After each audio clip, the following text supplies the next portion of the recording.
Hello and welcome to City Women. Wouldn't you know it, lowrider jeans are here to stay. Although they can be ultra flattering, nothing ruins the look faster than flabby back rolls. Back fat is the kind of cleavage we all could live without, if you know what I mean. The good news is, you can tone this area.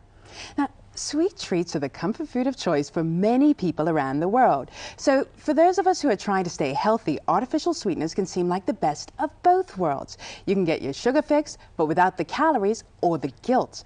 However, lab testing has revealed that some artificial sweeteners pose potential health dangers. Fitness and personal advisor Dina Goma will be joining us today to shed some light on which ones are safe and which ones aren't. You know, a lot of people drink diet soda, which of course contains artificial sweeteners like aspartame or Splenda, because they think it'll help them to lose weight. But actually, I've recently heard the opposite is true, and that on the contrary, diet soda can make you fat. I mean, do you realize there's a lot of myth there about food? The one that aggravates me, or that I disagree with the most, is the one about brown eggs being better than white eggs. I have to disagree with that completely. The color of an eggshell really depends on the breed of the hen that it's coming from. It has nothing to do with the nutrients of the egg itself.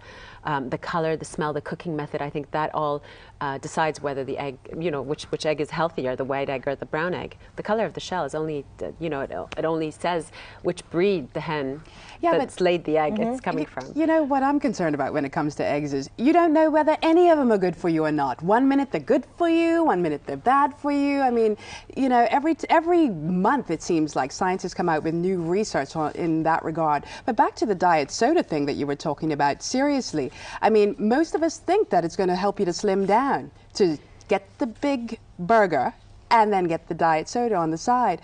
But apparently, you know, the aspartame in it, this is what I've heard, actually messes with the enzymes and the way your body dissolves fat and can actually make you bigger, which is very scary. Not only that, can actually destroy your liver. A lot of aspartame leads to liver cancer. Unfortunately, it's been proven according to studies and statistics out there. So better watch it on the aspartame. Speaking of sugar, I even bought into this one. Brown sugar is healthier than white sugar.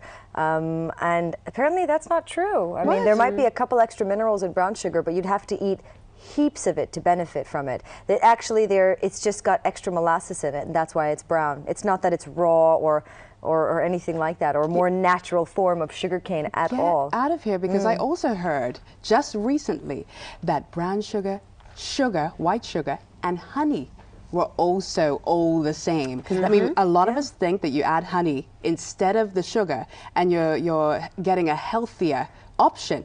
But apparently not. Unless you're getting like Maluka honey or something from like the depths of the Australian forests. Even organic honey sold in organic stores is riddled with sugar as well, and it's not as healthy as you would imagine as an option for honey, period. That's got so much sugar in it. You need to buy distinct types of honey. Wow. You know what I do? I mean, this is what I've been doing for years. I've been putting lemon juice on top of my meat and on top of fish and stuff, because I heard that lemon juice actually breaks down the fat content. Just recently I read absolute nonsense. It's absolute nonsense. Yes, you're getting vitamin C from the lemon, but that's about it. That's all it does. What about people that don't eat all day because they want to stay thin? Apparently, I mean, this is becoming more and more common knowledge. The more you stay away from food, the slower your metabolism becomes, because when you do feed it, say you eat your first meal at 5 or in the evening, it holds on to that food because it's like, okay, well, you've been starving me. I'm going into survival mode, so let me hold on to this food and not metabolize it. Whereas if you keep eating, as they say, you know, every 2 or 3 hours, your metabolism is not going into shock mode, and you're not trying to, you know, prevent yourself from starving. Speaking of metabolism, have you heard that drinking chilled water, ice water, actually helps to burn calories faster?